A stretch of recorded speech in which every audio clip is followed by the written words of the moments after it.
The Fox News studio buzzed with quiet tension. It was a clear July morning, the kind where people sip coffee a little slower, watch the news a little longer.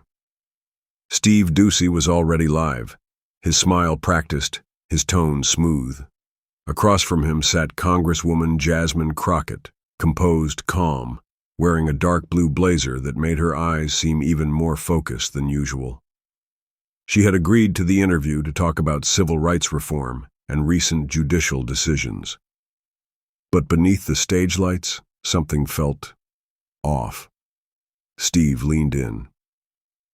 "Congresswoman," he began, his voice polite but firm, "how do you defend your party's consistent support of activists who seem more interested in tearing down institutions than respecting the law?" Cameras rolled. Viewers across the country froze. Jasmine blinked. He had just framed her entire political identity as reckless and lawless. It wasn't a question. It was a trap wrapped in politeness. A young intern off stage clenched his fist. Jasmine didn't flinch. She didn't reach for notes. She didn't fumble. She simply took a breath so quiet it could barely be heard and looked Steve straight in the eye. The next moment would leave the nation stunned. Jasmine Crockett leaned forward ever so slightly, her gaze never wavering from Steve's. She understood the moment. This wasn't just a question. It was a carefully constructed weapon, meant to corner her, to reduce everything she believed in into a soundbite battle. And millions were watching, waiting to see if she'd stumble. But Jasmine didn't stumble. She carried the weight of generations before her, the voices of women who'd been silenced, dismissed, underestimated. She wasn't here for applause. She was here for truth. "Steve," she said softly, "what you just asked me wasn't a search for clarity. It was a setup." There was a pause. "You assume that fighting for justice means tearing things down. But have you ever considered that sometimes loving your country means demanding better from it?" The studio went still. A man in the control room swallowed hard. A woman in the makeup team brushed a tear from her cheek. Jasmine's voice didn't shake. She didn't yell. She taught. She spoke of walking through courtrooms where justice was unevenly served, of mothers crying in hallways after verdicts that crushed them, of her fight to make laws reflect the dignity of every life. And then came the words that changed everything.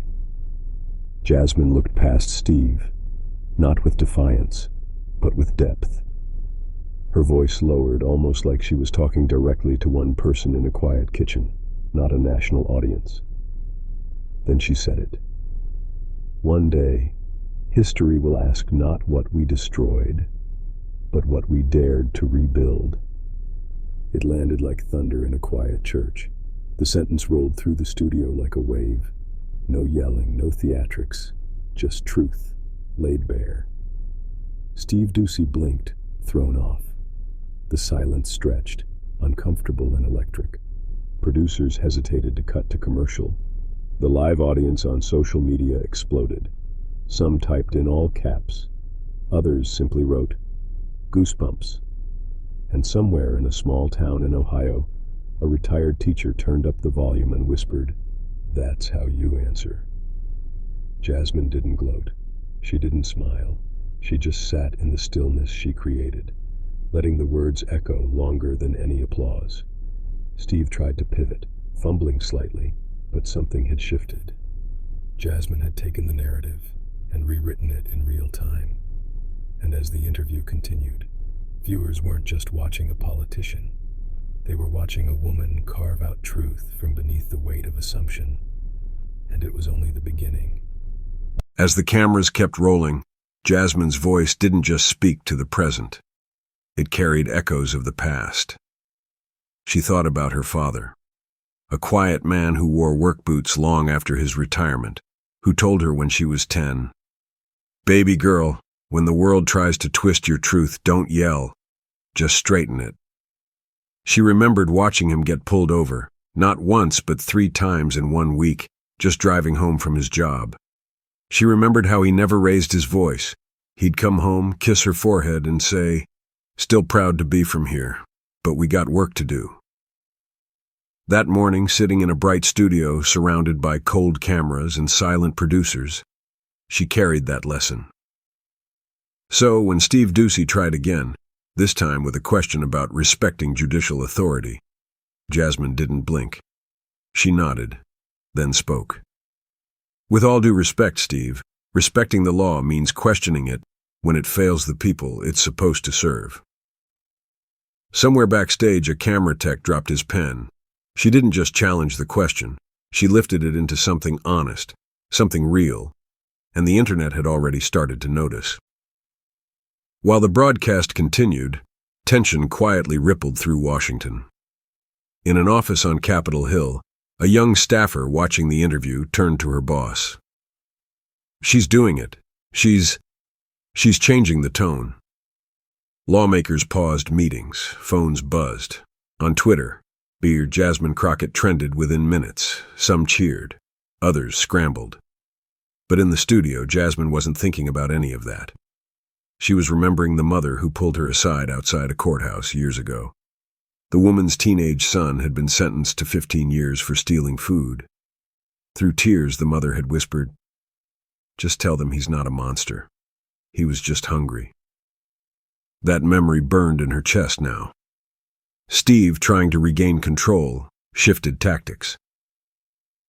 "Don't you think your critiques of the Supreme Court sound more personal than professional, Congresswoman?" Jasmine exhaled slowly.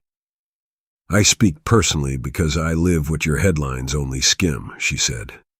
"There's a difference between attacking power and demanding it serve the people it claims to protect."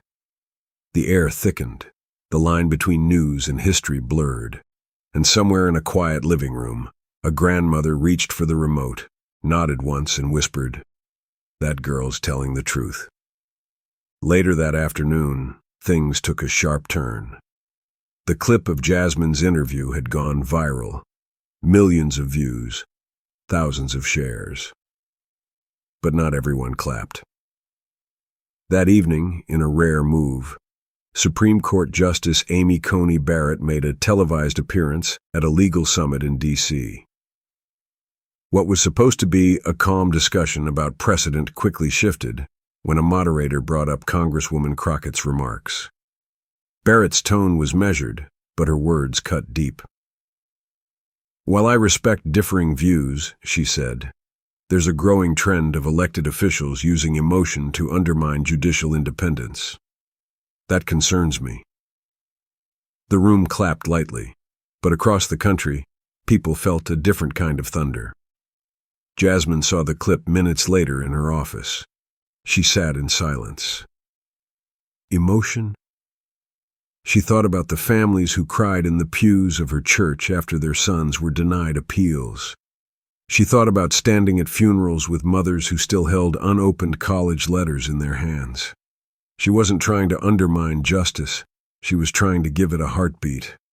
And now she had no choice. It was time to respond, not in anger, but with the kind of truth no robe could silence. The morning after Amy Coney Barrett's comments aired, Jasmine arrived at her congressional office early. The door was already cracked open. Her assistant had beat her in. On her desk sat a thick stack of envelopes, but one stood out. No return address, only 2 words scrawled across the front in shaky handwriting. From Dallas. She opened it. Inside was a handwritten note. No punctuation, no signature. Just raw pain. "My daughter was sentenced to 20 years for something a boy from the suburbs got 6 months for. Same crime, same age, different skin. Don't stop fighting." Jasmine blinked back tears. This wasn't politics. This was a nation bleeding beneath polished headlines.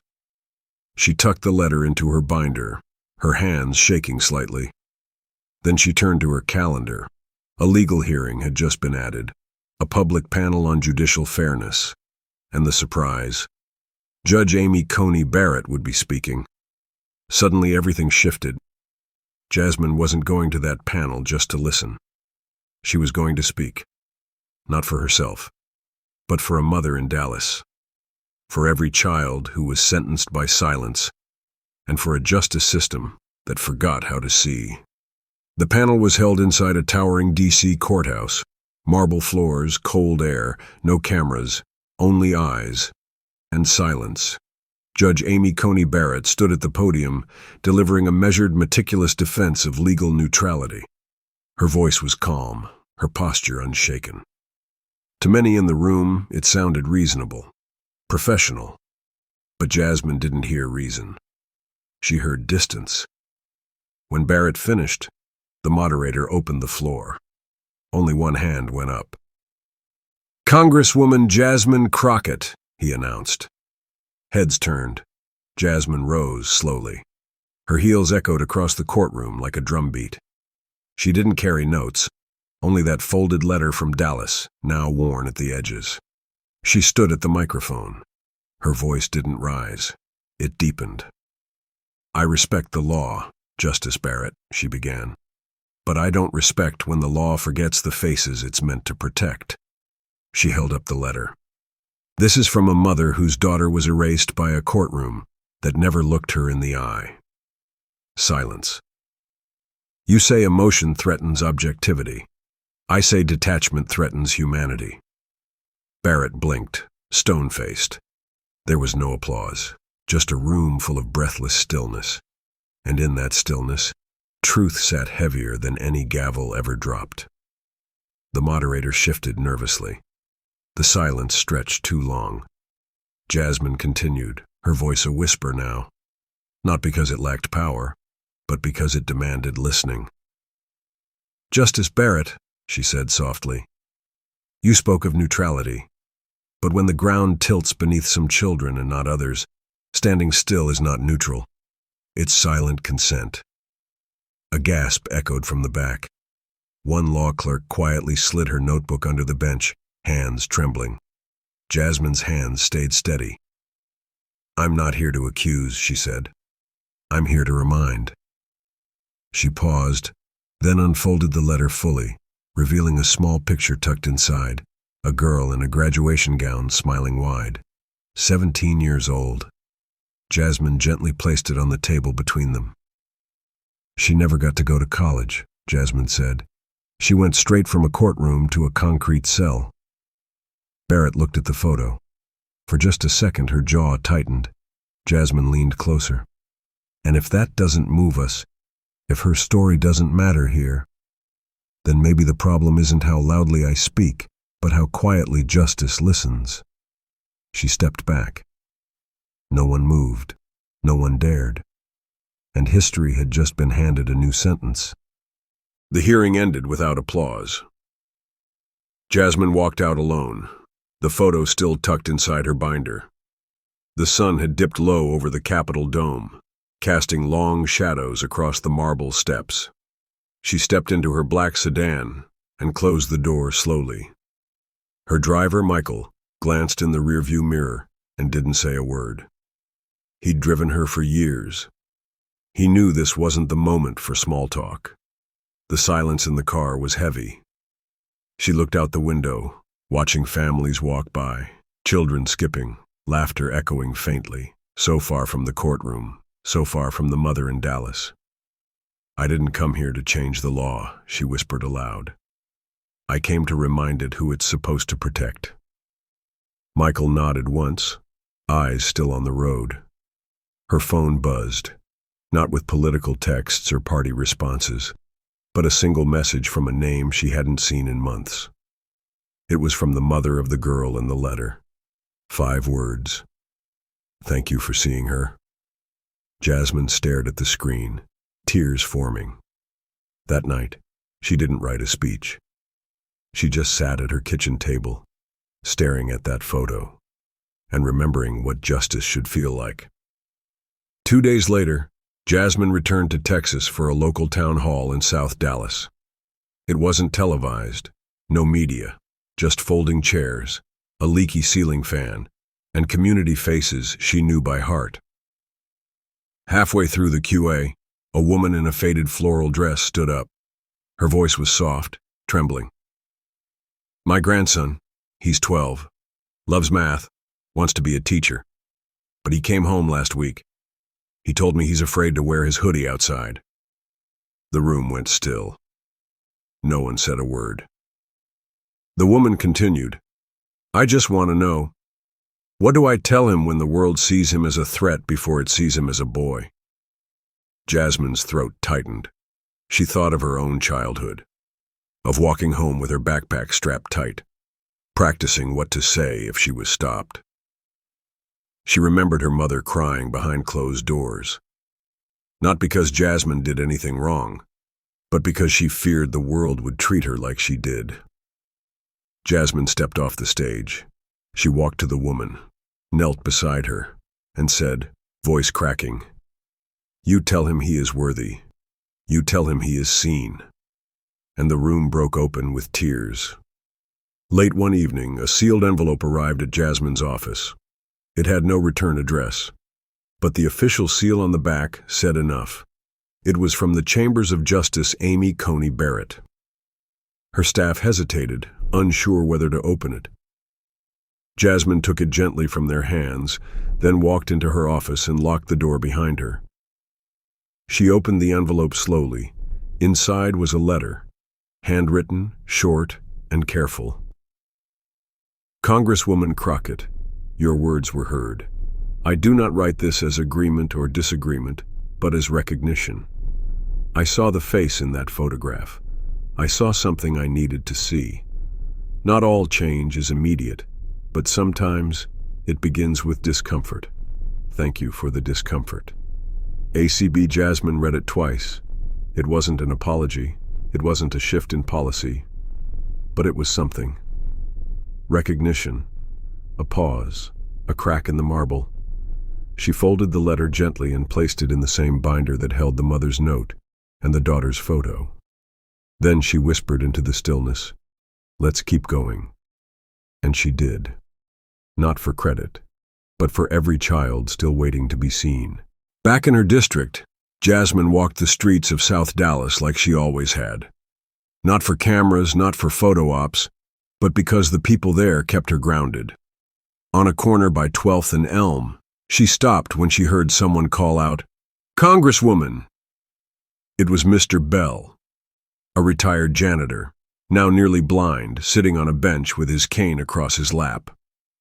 He had known Jasmine since she was a teenager, volunteering at the rec center. I saw you on TV, he said. His voice cracked with age, but not weakness. She sat beside him. You know, he said, when I was your age, they didn't let folks like us speak in courtrooms, let alone to judges. But there you were, telling the truth to power, and holding steady. He reached into his coat pocket and pulled out something wrapped in cloth. It was a small wooden gavel, worn and smooth. Belonged to my brother, first black judge in our county. Died before he could retire. He placed it in her hands. You keep swinging it, baby. Don't stop. Jasmine held it tightly, and for a moment she couldn't speak, only cry. Not out of pain, but out of purpose. That evening, Jasmine visited her old high school. It was career day, and though her staff had insisted she was too busy, she made time. She always made time for kids who felt invisible. She stood in a crowded gym with folding chairs and nervous teens, wearing worn-out sneakers and unsure smiles. She told them about justice, about fear, about speaking even when your voice shakes. When she finished, a student stood. His name was Tariq, 14, soft-spoken, a quiet artist who always sat in the back. My brother's in jail, he said, hands trembling. I draw pictures of what I think freedom feels like, but I don't know if I'll ever see it. The room fell silent. Jasmine didn't hesitate. She walked straight to him, knelt, and opened her binder. She pulled out the same photograph, the smiling girl, the letter from her mother. She placed them on his lap. You're not alone, she said. And your drawings? They're already powerful. Don't stop creating what you hope to see. His eyes filled with tears. He didn't say a word. He just hugged her, hard. That day, freedom didn't wear a suit. It wore compassion, and sat quietly in the back row. 3 weeks later, a critical House Judiciary Committee hearing was set. The subject, racial disparity in sentencing. Jasmine was scheduled to testify. Then came word, quietly through back channels, that the hearing was being postponed indefinitely. No explanation, no reason, just silence. Her team urged her to let it go. She refused. Instead, Jasmine booked the same hearing room with her own funds. No national cameras, no official record. But word spread. Mothers came. Law students came. Even a retired judge showed up and sat in the back, weeping silently. Jasmine stood before them with nothing but a worn binder, a borrowed gavel from Mr. Bell, and a voice that refused to shrink. She opened the hearing with no title, no sponsors, just a truth. If they won't let us speak in their system, we'll build one that listens better. She called survivors to the mic. She let tears run freely. She read the names of forgotten youth.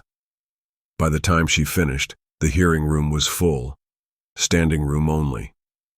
And in the hallway outside, a Fox News reporter stood with a camera crew. He didn't ask questions. He just whispered to his team, "We came to cover a protest, but this feels like a revolution." 1 month later, Jasmine received an unexpected invitation. A legal symposium in Washington. Topic: the human voice in the courtroom. And among the panelists, Justice Amy Coney Barrett. There was no fanfare, no debate, just a seat on the end of a long table and a microphone waiting for her. Jasmine walked in wearing the same dark blue blazer from her Fox News interview. Inside her binder, the photo of the girl from Dallas, Mr. Bell's gavel, the handwritten note from Judge Barrett. This time there were no traps, just eyes watching, hearts listening. Justice Barrett spoke first. She talked about process, precedent, balance. Then she paused and looked directly at Jasmine. "We need voices," she said. "Voices that remind us the law doesn't live in books. It lives in people." Gasps swept the room. It was not an apology. It was something greater. An acknowledgement. Jasmine stood, her voice firm but full of warmth. "We can't fix what we won't face. And I'm not here to tear institutions down. I'm here to ask, who are they built for?" The room didn't clap. It stood. And in that moment, something in the system shifted. Jasmine returned to Dallas to visit a small community church tucked between rows of aging houses. There she found her, the mother who had written the first letter. They sat together in the back pew, sunlight dripping through stained glass. Jasmine held her hand. "I read your letter 100 times, she whispered. "I carried it with me into every room. It kept me standing when I wanted to fold." The mother trembled. Her hands were calloused, her eyes red. "I never thought she'd be remembered," the woman said. "Not by someone like you." Jasmine pulled the girl's photograph from her binder and handed it to her. She wasn't forgotten. She taught a country to listen. They sat in silence as the choir hummed softly. Then the mother opened her purse and placed something in Jasmine's hands. A folded drawing, done in pencil. The daughter's last sketch from prison. It showed a woman standing in front of a courtroom, surrounded by shadows, but glowing in light. Jasmine clutched it to her chest. It wasn't just a drawing. It was a legacy. And now, it belonged to all of us. The last time Jasmine Crockett returned to that same Fox News studio, everything felt different. Same lights, same cameras, same seat. But this time, Steve Doocy didn't smirk. He leaned in, respectful, measured. "Congresswoman," he said, "you've become a national voice for fairness in the courts. What changed?" Jasmine smiled softly. I didn't change. The country started listening. She paused, then leaned forward. People don't need perfect leaders. They need honest ones. Ones who carry their stories, not just their opinions. And then she said the words that would echo for years. Justice isn't blind. It's just been too scared to look some people in the eye. The room fell silent again, just like that first interview. But this time, it wasn't shock. It was reverence. Across the nation, people cried, not out of grief, but out of recognition that something had broken open, that one voice carried with truth and dignity could bend the arc of power. If this story moved you, if Jasmine's courage made you feel something deep, then please don't just scroll past. Like this video. Comment with the words, "I see you," and subscribe to this channel so her voice and stories like hers keep reaching the people who need them most. Because this isn't just a story, it's a call, and you are part of it.